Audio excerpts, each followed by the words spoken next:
Hey, hey, good morning, everybody. This is student diviner Subira coming to you from Baltimore with my brother, my buddy, Shaka Guru. Good morning, everybody. Good morning, Subira. Good morning, good morning. I love you in those glasses, man. I love those for you right now. Yeah. Yeah. So, folks, we are at day 10. Wow, I can't believe it's been 10 days so quickly. But it has. And we are taking you on our magic carpet ride, our Mm. journey to this. We're in our second level of training to be Mami Wata diviners, also known, the Dagomba term for that is, for me, it is a Baga Paga, Mhm. because I am a woman. And for Shaka and other male diviners, Mami Wata diviners, the Dagomba call you Baga, right? That's correct. Yeah. So we're getting our language on. So Baga Paga, Baga. Yeah, yeah, yeah. And so let's just jump right into this. Last night we had class, and not only did we have class, but Shaka, why don't you tell the people what else we did? Um, Last night we had class and we went in on that class. Oh, I mean, I mean, you know, it's speechless, right? We're speechless. I mean, yeah, Chief Amachi, wow. yeah, yeah. He went in. He went in. He went We went in. in. Oh, And you could just feel basically you could just feel your brain sort of like expanding, you know? hmm And you talked about this morning in terms of the vision and how that was beginning to change, you know? hmm Just based upon the information and the perspective, the additional perspective that we now have. And I can't wait because we're not even finished yet. Mm-mm. This is just, We we're barely getting started. To tell the truth, we're barely getting started. Oh. barely started. Oh, So I think what I want to do is talk about the first layer, because we never really got too deep about that. But mm, with from this Dagomba background, being a Mami Wata diviner in training, what we do is, our divinations happen on a mat. Um, and I, like you, are initiated into Ifa. As an abarisha, I am. I'm not a priest. I'm an abarisha, so I'm studying Ifa. And is it the same for you at this point? Mine was yeah, I think so. Just a student. A student, yeah. Yeah, yeah. Uh, so being an abarisha means one who studies nature, one who studies him and herself. Um, and but when you sit with a priest, a babalao, right? They sit on a mat and they divine. Um, the gomba is the same. We sit on a mat, we divine. The difference being, you do not have to be a babalao or an Ianifa or an Ia uh, to do this. So that was pretty interesting. Mhm. Um, so the mat that was consecrated for us at the beginning, right? It was like, I can't even really call that one dimensional, because it really was more than one dimension going on. Do you agree? Yeah, I'd agree with that. I'd agree with that. Yeah. Uh, just because there was yeah, I would agree with that.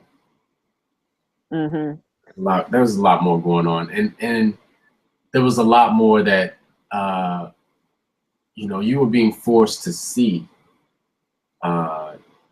just based on, I mean, there's a lot of levels even there. Mm-hmm. I'm trying not to give up too much of it, but there was, I mean, there's a lot there. There's a lot, not only with landscaping, universal landscaping, etc., but even with the medicine that was collected. So there are things and places you were when you collected this thing or these medicines in the very beginning that kind of come to mind that help to jog the memory, not only of what may be going on in this person's life, but even from a psychometry level, almost, it's jogging your, it's an interrelating of your experience when collecting the medicine that is also informing the experience that that they may be having in their lives. Mm-hmm. So, yeah, definitely. Yeah, so there was a, I mean, you look at it and you think, okay, so we have a mat. And on this mat we have our pieces that we divine with. And so you think, okay, so there's a dimension happening here. And let's call it one dimension even. It just, but last night, oh, we don't even have the extra divination pieces, Mhm. or the additional, not extra, the additional divination pieces that are required of us at this level to create a relationship with. Um, and then the mapping of the mat, like that alone, was like, whoa. Some of it was pretty obvious, and then there's other pieces and parts of it that were just, number one, it's the amount of information that we have to take in and assimilate in a short amount of time. Um, but then to be able to actually hear, the spirits and ancestors tell you what they're telling you, to be able to actually hear the message, to be able to tell the story, so we're actually, it's kind of like being part griot. You're telling a story, you're relaying a message, uh, you are seeing what's coming, so you can, there's dimensions of time in operation, there's dimensions of space in operation. uh, yeah. Mm-hmm. That's what I was saying. And all these things are moving and talking to you at the same time. So that's what was wild to me. How about you? Yeah, and it keeps getting, I mean, just the depth and the layers. And like I said, the you can look at some of it as coincidental, even though I've done enough of these to know that it isn't coincidental at all. Um, the outcome, because I've done things for people multiple times, and certain things are always together, always. Now I might do something for me, and certain things are always together. That may be positive or negative, et cetera, et cetera. So we know it's not random, but there are going to be new nuances, new coincidences, and I'm only, these aren't real words that you can even apply to divination, to be honest. But well, nuances you can, but coincidences you really can't, Right.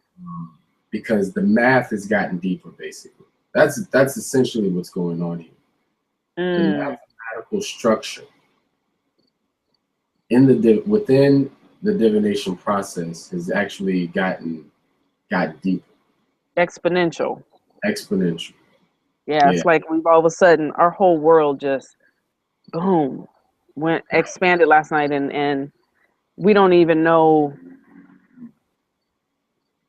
what is out in this new, it's like we went into outer space, you know, another area of space we've been introduced to, and we're Mm-hmm. not even fully in it, you know, because every time we get ready to go to a new level, we have to initiate, which is what we talked about last night.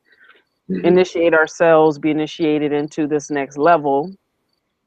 So, you know, there's a ritual process that we're in just to prepare us. Like we're on the threshold, I think. It feels like we're on the threshold, but we're able to see how much more space is out in front of us now. Yep. Like, wow, okay, now we get to explore this new expanded territory. First of all, within ourselves, because, you know, as within, so without, as above, so below, right? Mm-hmm. So, you know, for me, and that's why I'm not doing any divination right now, because I understand the need for me to kind of settle into this, to be on the threshold and see what's out in front of me before I start walking out there and engaging with this new landscape. Right. Right. Yeah.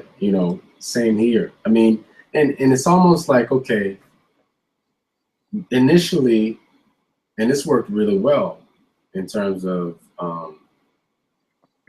communicating with spirit. But spirit had basically a fence. So, you were at the house, you in the yard as a baby, Mm. you're not allowed to venture out too far because the road is there, and you've got, you go too far in the back, it's the woods, and go too far to the left or the right, you got your neighbor's house, right? Mm-hmm. Come a big Mm-hmm. kid. So there is, that stage where maybe it's sort of like infancy, and then like it's the adolescent stage. And then, so we go into adolescence now with this particular portion of the learning. And Good analogy. I like that. I like that. we no longer have to stay within the confines of the fence. We Mm-hmm. now go out and explore beyond the fence and Mm-hmm. tell you about what's going on in our neighborhood. We can take a ride and tell you about what's going on, even what's going on in another state. We can go visit our friends at college or something. Right. Right. Because we're experiencing a certain level of, freedom, a new level of freedom. Mm-hmm. Now, I can only imagine what the next level is, because now the next level is spaceship level. Mm-hmm. Where it becomes a cosmic, you're no longer confined to the earth. Now I can tell you things, I'm a travel here and bring back information that most people are not allowed, have never seen, or have never been exposed to, may not even believe, and answer questions about things that people, what I'm saying, just won't be able to get answers to, because you start to realize, based on your perception, that when you go through this process, this divination process with Chief Amachi, that if you think about the way you used to look at things, or the way that you looked at things prior to getting this or gaining this knowledge, the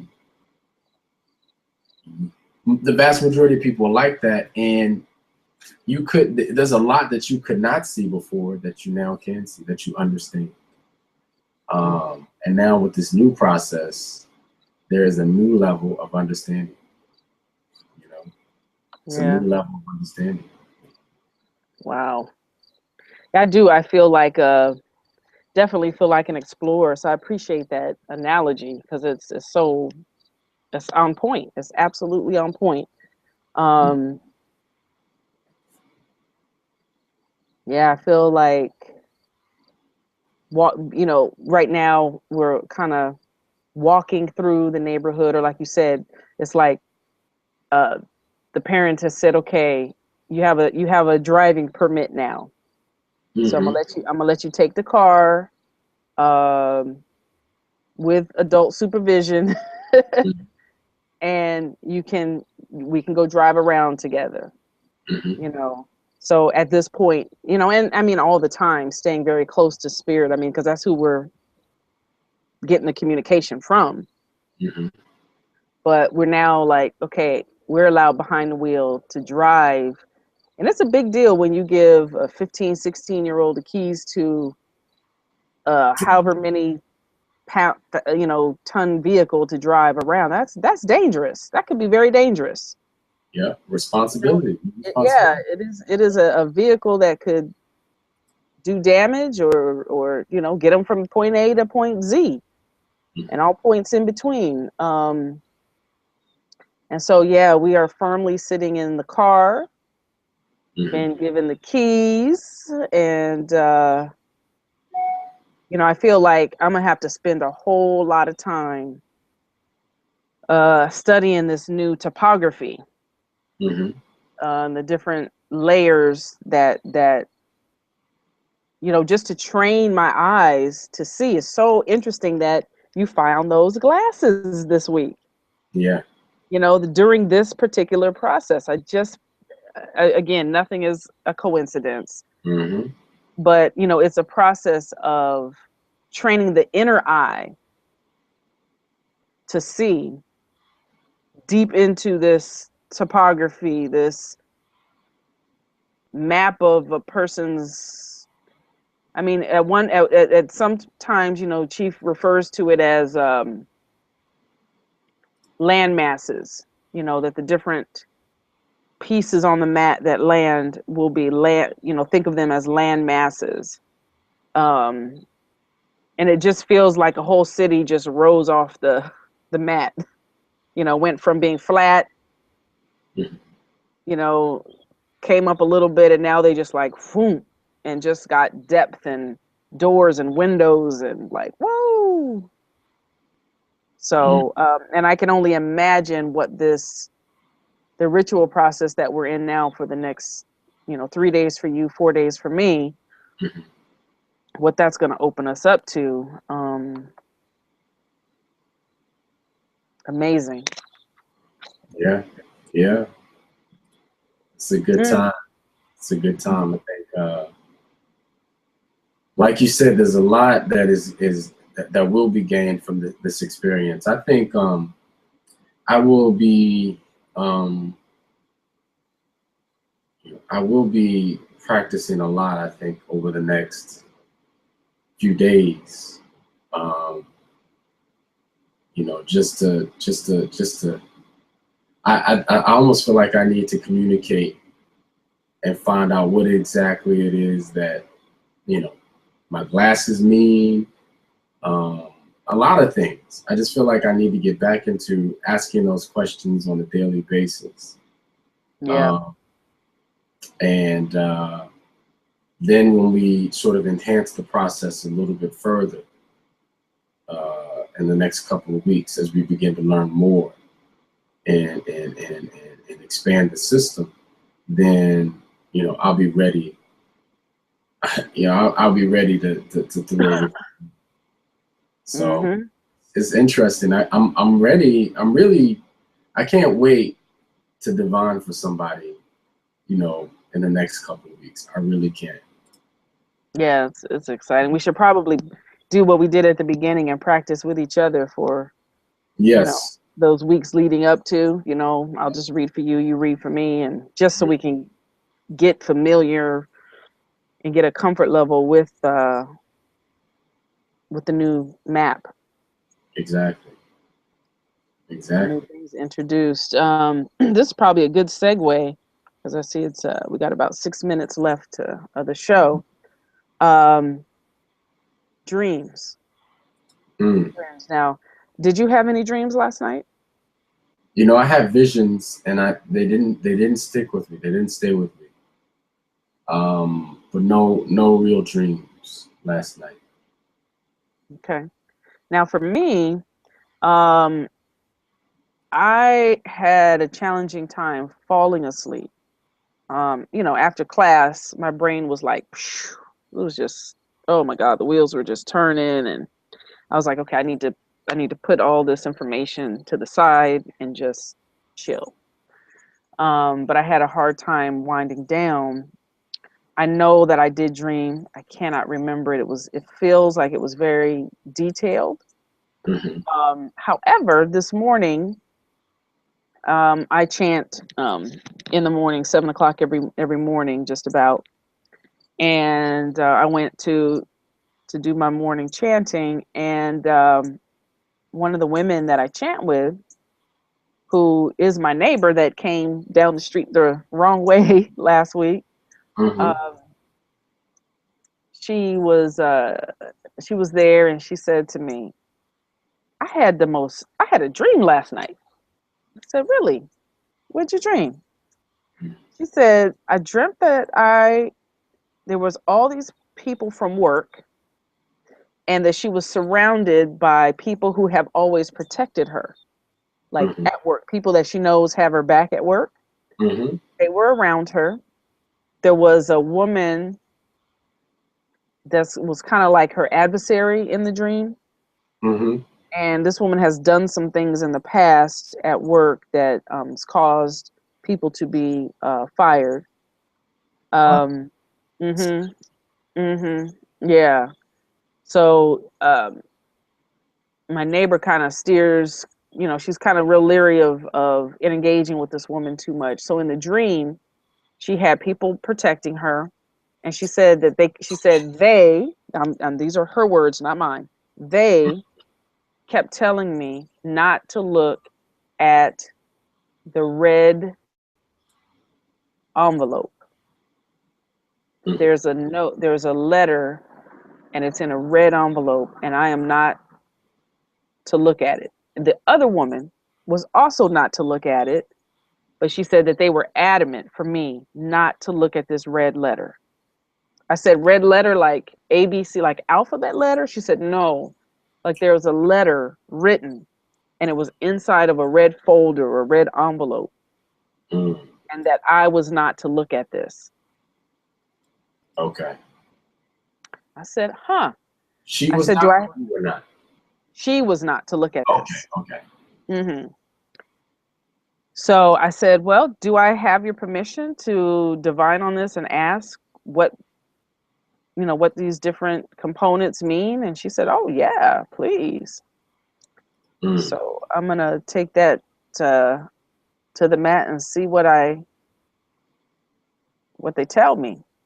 So although I didn't have a dream, that this is my neighbor who's not far from my house. So again, we were talking about how the minds are connected, and how our mind is expanding and starts to touch on other people's mind.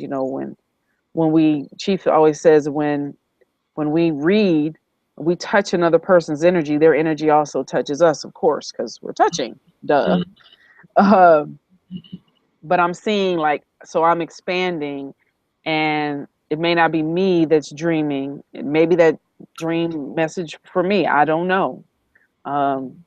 Color red, there's some message written. So we'll see what comes up, but I found that really interesting. Yeah, report back to us tomorrow.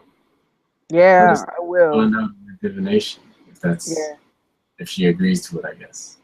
Yeah. Yeah. So that was that. All right. Well, for everybody, we do again want to remind you that if you would like to learn more about IIKDS, the International Indigenous Knowledge and Development Society, you can look them up online, of course, iikds.org for the website, and find out some more about what we're learning and how we're learning, and find out some more about Chief Hamachi and the different classes and tracks that he offers for Indigenous studies. Also, Shaka Guru and I, in the next few weeks, will be needing to get some divinations under our belt with this new level. And so if you are open to having a reading done, on on a recorded Google Hangout. You know, we this is going to be part of our process for moving to the next level. Is that Chief is going to want to see our divination process. So if you're open to that, hit us up. You can reach me either. You can friend me on Facebook, Subira Falami, as it says there. Send me an instant message. You can also go to my group, which is Sacred Warrior Yoga. Leave me a message there. I will definitely contact you back. And I have a divination page, which is Subira Divines, SubiraDivines.com. All right. That's how you can reach me. Shaka, let them know how they can reach you. All right. Well, you can reach me through Facebook. Just type in ShakaGuru. Like I said, there shouldn't be too many folks there who have that name. So type in ShakaGuru as you see it written here on the screen, and friend me up. I'd love to talk and discuss with like-minded folks. And again, as she said, we're looking for folks to divine for free. But also, if you are a diviner, and use an indigenous process to communicate with that realm, then we'd like to talk with you as well, because we're putting together, or the chief has put together, a platform. We're just trying to get more people involved so that it can be, more robust. Right now, I believe we might have as many as 50 people already doing it, but we'd like to have, our goal is to probably get 50 more from outside of the school, etc. to so let us know. That's it. All right, my friend. All righty. So we'll see you all back here tomorrow, which will be Friday. That'll be day 11. That is a master number, so who knows what that'll bring. Exactly. All right, y'all. We made it. Day 10. All right, folks. We will see you back here tomorrow morning, 9 o'clock. Peace. Peace, everyone.